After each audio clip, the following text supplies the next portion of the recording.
Bengal Chief Minister Mamata Banerjee. Mamata is dedicating TMC Day to RG4 victim. Says, and I quote an excerpt of the statement, "Today I dedicate Trinamool Chhatra Parishad Foundation Day to our sister, whom we mourned the tragic loss of at RG4 Hospital a few days ago.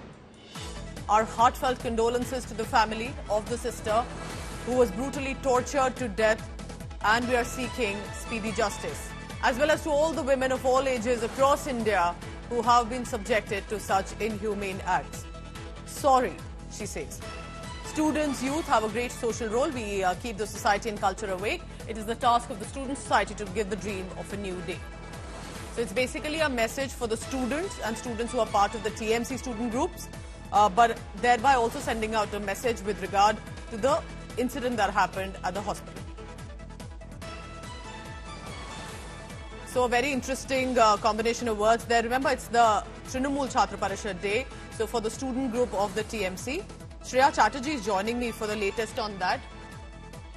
Shreya, this is very interesting because, and perhaps significant of kind of the sentiment on the ground, because TMC or BJP, everyone would be connected to this issue right now.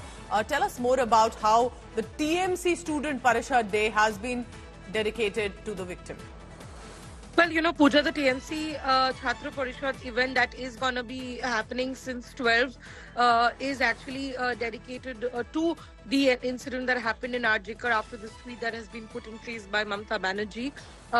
She will also be addressing this event today. We will also be seeing Abhishek Banerjee, who's also in charge of the Chhatra Parishad, the students' union right now. He will also be addressing the crowd. So it will be pertinent to see how they use that stage to not only send condolences for the Arjikar incident, but in all likelihood, given yesterday's crackdown that the Kolkata police also did on the protesters, it would be interesting to see that how that stage will be used. What are the statements that will be given from Mamata Banerjee, because this protest after the Arjikar incident has spiraled for almost more than 2 weeks. She would want to firefight the situation. Whether she is able to do that or not will be interesting to see in today's address that she will be given from this platform. All right, keep tracking all the latest, Shreya. Shreya has been in Kolkata for days now and is constantly trying to gather more information from all dimensions here in this case.